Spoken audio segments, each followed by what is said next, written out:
আসসালামু আলাইকুম বন্ধুরা, কেমন আছেন সবাই? আশা করি ভালো আছেন। আমিও ভালো আছি আল্লাহর রহমতে। অনেক দিন পর আমার মনে হইলো যে ইন্ডিয়ান ভিসার কিছু আপডেট দেওয়ার জন্য চেষ্টা করার জন্য আপনাদের সামনে আসছি। আপডেট দেওয়ার আগে আপনাদের কাছে আমার এক ছোট্ট একটা রিকোয়েস্ট থাকবে, যারা আমার চ্যানেলে নতুন আমার চ্যানেলটিকে সাবস্ক্রাইব করবেন, আর যারা সাবস্ক্রাইব করেছেন তাদেরকে ধন্যবাদ। আজকে আমি ইন্ডিয়ান বিষয়ে যে বিষয়গুলো বলতেছি সেটা হচ্ছে যে ইন্ডিয়াতে আপনাদেরকে একটা কথা বলি, ইন্ডিয়াতে ভিসা হচ্ছে কি হচ্ছে না এটা অনেকেই বিভিন্নভাবে খবরের মাধ্যমেও জানতে পারেন। ইউটিউব চ্যানেলে বকবক করলেই যে সমাধান হয়ে যাবে বিষয়টা এরকম না। আমি আগেও বলেছি, এখনো বলি, কোনো সরকার, নির্বাচিত সরকার যতক্ষণ ক্ষমতায় না বসবে ট্যুরিস্ট ভিসা ইন টোটালি বন্ধ। যেহেতু ট্যুরিস্ট ভিসা বন্ধ, তাহলে আর আমাদের হাতে আছে কি? মেডিকেল এবং ডাবল এন্ট্রি, মানে অন্য কোনো দেশে যাওয়ার জন্য এম্বাসি ফেস, আর বাকি আছে স্টুডেন্ট ভিসা।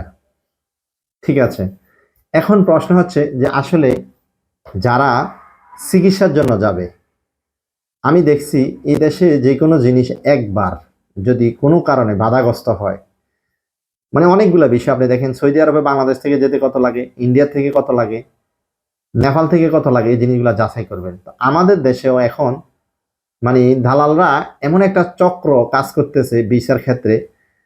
ভিসা আমি আমার আমার হাতে, মানে কি বলবো আপনাদেরকে, এতটুকু বলতে পারি যে মানে আল্লাহে, যে আমি এমনও ভিসা পাইছি, একটা মেয়েকে আমি আবেদন করছি, আবেদন করার পর ইমেল করছি, ইমেলের রেসপন্স করে ওরা ফোন দিছে, ফোন দিয়া তাকে ঢাকায়, অথচ সে চট্টগ্রাম জোনের, কিন্তু সে ঢাকা যমুনা ফিউচার পার্কে সে ফাইল জমা দিছে।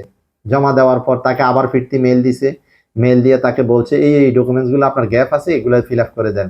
পরে ওই মেয়ে আবার মেল করে এই এই কাগজগুলো দিছে, এবং সেই দীর্ঘ 18 দিন পরে পাসপোর্ট হাতে পাইছে, এবং সে ভিসাও পাইছে। সেটা ডাবল এন্ট্রি ভিসা 2 মাসের পাইছে।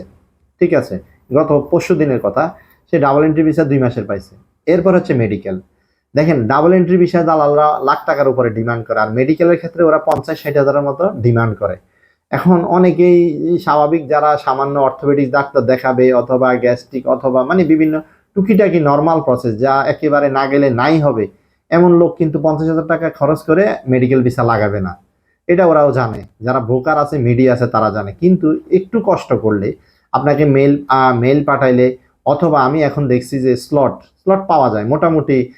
যারাই বলেন যে আপনারা ইউটিউবে বলতেছেন পান, আমরা পাচ্ছি না কেন? একজন ওই দিন আমাকে প্রশ্ন করতেছে, ভাই আইব্যাক সেন্টারে মেল নাম্বারটা দেন। এখন আমার প্রশ্ন হচ্ছে, আপনি যদি এতটুকু না বোঝেন, আইব্যাক সেন্টারে মেল সেন্টার তো ইন্ডিয়ান অ্যাপ্লিকেশন সেন্টারে পেমেন্ট অপশনে ঢুকলেই প্রত্যেকটা আইব্যাকের মেল আইডি দেওয়াই আছে। ঠিক আছে, তো এটা মানে এতটুকু যদি না জানেন তাহলে আপনি ভিসা পাবেন কিভাবে? আর এখন কোনো মানুষ যারা স্লট বিক্রি করে, স্লট নিয়ে আরেকটা প্রতারণা হয়েছে। ওই দিন আমার হোম ডিস্ট্রিক্ট কুমিল্লায় ক্যান্টনমেন্টের এক ভাই আমাকে ফোন করে বলতেছে, ভাই আমি 2জনকে স্লট নেওয়ার জন্য প্রশ্ন করছি, মানে অনুরোধ করছিলাম। 2জনেই বলতেছে তারা স্লট নিছে, কিন্তু আমি স্লট পাইছি এটা ঠিক, কিন্তু 2জনেই বলতেছে এখন আমি কাকে টাকা দিব, আমার এটার একটা সমাধান দেন। তখন আমি ওনাকে বলছি, যে বলছে পেমেন্টটা সে কিভাবে দিছে, যদি সে বলে থাকে বিকাশে, তাহলে বিকাশের স্টেটমেন্ট তাকে পাঠাইতে বলেন।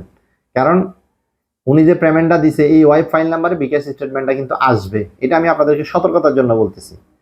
আর আর যদি সে ব্যাংকেও দিয়ে থাকে, তাহলে ব্যাংকেও এই লেখাটা থাকবে সে ইন্ডিয়ান ভিসার জন্য এই পেমেন্টটা দিছে। তখন সে একজনকে আইডেন্টিফাই করতে পারছে। পরে সে অবশ্য আমাকে ফোন দিছে হোয়াটসঅ্যাপে, যে ভাই ধন্যবাদ আপনাকে, আপনার যে পরামর্শটা দিয়েছেন আমি এইভাবে একজন প্রতারক ধরতে পারছি, আরেকজন সঠিকে ছিল, উনি নিছে।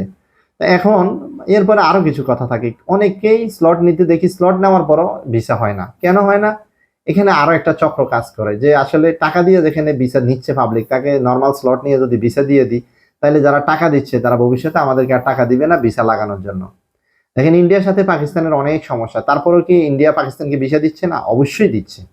আপনাদেরকে বুঝতে হবে যে অর্থাৎ এটা আমাদের ব্যক্তিগত সমস্যা। আমরা নিজেরা যারা আছি এই ভিসা রিলেটেড কাজে, যারা বাঙালি ব্রোকার যারা আছে, তারাই এই জিনিসগুলাকে চক্রান্ত করতেছে। আর ইন্ডিয়া তো ক্লিয়ার কাট কথা বলে দিছে, ট্যুরিস্ট এখন হবে না, পরবর্তীতে সিদ্ধান্ত নেওয়া হবে, তারা সেফ মনে করতেছে না। মেডিকেল এবং ডাবল এন্ট্রি ভিসা অতীতে যদিও কম দিছে, এখন আমি দেখতেছি যে মোটামুটি স্লট পাওয়া যাচ্ছে, আবার মোটামুটি কন্ট্যাক্ট হইলেও ভিসা হচ্ছে। তো তাহলে ত্রুটিটা তাদের না, আমাদের। কারণ আমি এই কথার উদাহরণ টানার জন্য এটা বলছি, আমি যখন আমি প্রায় 13 বার ইন্ডিয়াতে গেছি, তখন অনেক পাকিস্তানির সাথে আমার দেখা হয়েছে ইন্ডিয়াতে। তো তার মানে আমরা জন্ম থেকে জানি পাকিস্তান ইন্ডিয়া একটা শত্রু শত্রু খেলা, তাহলে ওই পাকিস্তানিদেরও তো ভিসা হচ্ছে হচ্ছে না? কিন্তু এটা আমাদের নিজস্ব ত্রুটি। আমরা মনে হয় আরো মানে আমরা ব্যক্তিগতভাবে নিজের আরো সৎ হওয়া দরকার, এটা আমি মনে করি।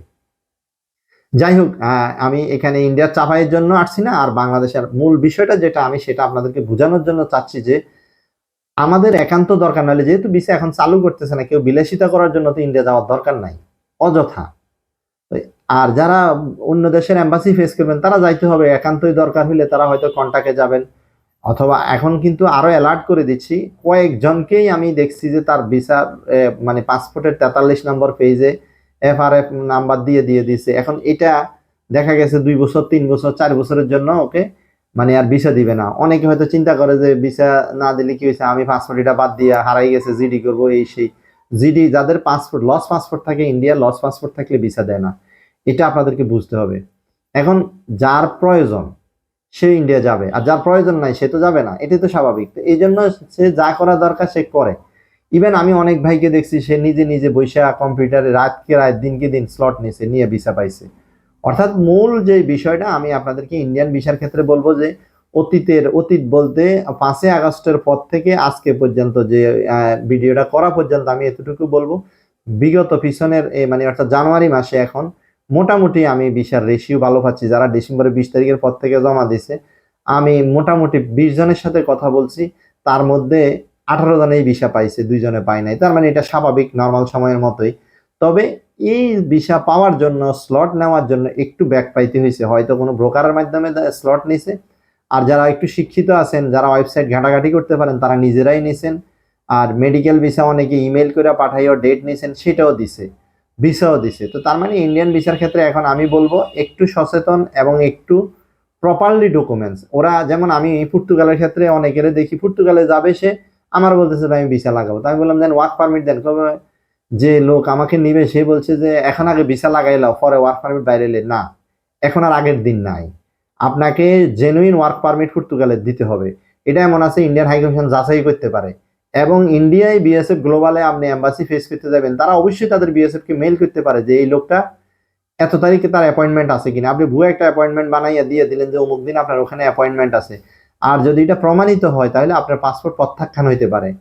এই জন্য আমি আপনাদেরকে বলবো, যারা আপনাদেরকে নর্থ ম্যাসেডোনিয়া অথবা সুইডেন আরে কি জানি ফিনল্যান্ড অথবা গ্রিস মানে যে কোনো দেশে এম্বাসি ফেস করবেন, ওই বিএসএফ গ্লোবালে যে এম্বাসি ফেস করবেন ওই নির্ধারিত ডেটটা যেন সঠিক থাকে। তো অনেকে বলেন ভাই 15 দিন আগে এম্বাসি ডেট দেয়, এটা কিভাবে আমরা বিচারে মিলাবো? তাহলে কিছু করার নাই, কিন্তু ফেক দিলে অনেক ক্ষেত্রেই ওরা মানে আপনার পাসপোর্টটাকে ব্ল্যাক লিস্টে ফেলতে পারে। এই জন্য আমি বলবো বর্তমানে মোটামুটি রেশিও ভালো আছে, ইন্ডিয়ান ভিসার মোটামুটি দিচ্ছে। যদি একটু চেষ্টা করেন, একটু সচেতন হন, তাহলে আপনি ভিসা পাওয়ার সম্ভাবনা অনেকখানি বেড়ে যাবে। তো আশা করি বুঝতে পারছেন আমি কি বুঝাইতে চাচ্ছি আপনাদেরকে। ভালো থাকবেন, আল্লাহ হাফেজ, আসসালামু আলাইকুম।